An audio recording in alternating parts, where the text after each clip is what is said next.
avec nos capsules sur l'analyse dimensionnelle. Dans celle-ci, nous allons considérer les problèmes de vibrations induites par l'écoulement. Les interactions fluide-structure, c'est un champ de recherche qui a longtemps été motivé par des problématiques industrielles où on cherchait en fait à venir amoindrir différents problèmes de vibration, notamment beaucoup dans l'industrie nucléaire ou dans l'industrie d'extraction du pétrole offshore, par exemple. Donc, si on considère un problème type, donc on a un objet, un système masse-ressort, encore une fois, donc on a notre objet qui est sujet à un écoulement uniforme de vitesse U d'un fluide de densité ρ. Cet objet-là, il a une taille dans la direction perpendiculaire à l'écoulement qui est de taille D, de taille L dans le sens de l'écoulement. Il est monté sur ressort avec un amortisseur. Et donc, notre objet ici, on peut lui définir un temps solide, donc qui est l'inverse de sa fréquence d'oscillation, sa fréquence naturelle. Et puis, on peut aussi définir un temps fluide.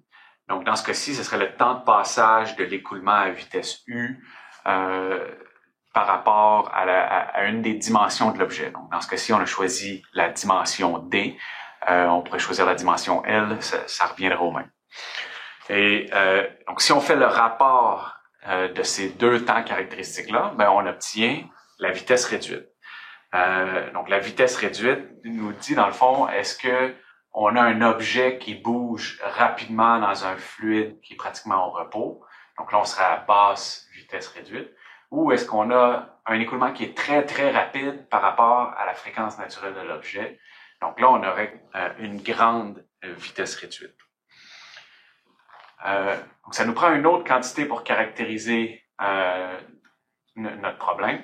Donc dans ce cas-ci, vous avez probablement vu ça dans votre cours de vibration. Donc si on prend un système vibratoire et puis on le déplace de sa position d'équilibre, et s'il est sous-amorti, ben, il va osciller jusqu'à temps de revenir à un déplacement nul. Donc, si on mesure l'amplitude de vibration grand Y à deux sommets subséquents dans deux cycles d'oscillation juxtaposés, puis on en fait la division, puis on en prend le logarithme, ben on peut caractériser le rapport d'amortissement de notre structure. Donc, le rapport d'amortissement de notre structure, on peut aussi le considérer comme étant l'énergie dissipée par cycle divisée par l'énergie totale de la structure, à un facteur près. Donc, c'est une façon de concevoir ce que c'est que le rapport d'amortissement. Donc, pourquoi est-ce que c'est important de faire une analyse dimensionnelle dans des problèmes de vibration induite par écoulement? C'est que c'est le premier indice qu'on va avoir qui va nous permettre de comprendre qu'est-ce qui se passe. Pourquoi est-ce que la structure vibre? Donc, dans un contexte académique, avec des problèmes simplifiés, c'est souvent assez évident qu'est-ce qui se passe, pourquoi quelque chose vibre. Mais quand on arrive dans une industrie, dans une usine, et puis on a un montage ou quelque chose qui fait du bruit, puis il y a de l'eau, il y a de l'air, ou il y a un fluide qui bouge dedans, et puis il faut comprendre qu'est-ce qui se passe. C'est pas nécessairement évident. Donc, la première chose à faire, c'est de faire l'analyse dimensionnelle. Donc, on en a un exemple ici. On a l'amplitude de vibration normalisée par la taille de l'objet en fonction de la vitesse réduite.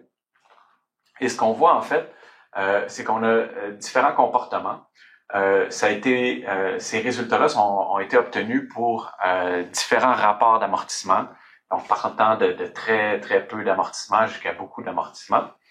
Et donc, ce qu'on voit, c'est qu'on a une première bosse ici avec bien évidemment, les systèmes qui ont peu d'amortissement, qui ont des plus grandes amplitudes, alors que les systèmes qui sont très amortis ont même très peu d'amplitude. Par contre, après ça, ici, on a l'amplitude qui diminue encore sur une certaine plage. Et puis, à partir d'ici, ben, ça se remet à monter. Donc, c'est important de faire l'analyse dimensionnelle parce que en voyant les vitesses réduites puis leur association avec les différents sommets ici d'amplitude, ben on peut en déduire différentes choses sur les phénomènes en cause. Donc, ce qu'on va voir partir de la semaine prochaine, ça va être notamment les phénomènes de vibration induites par vortex.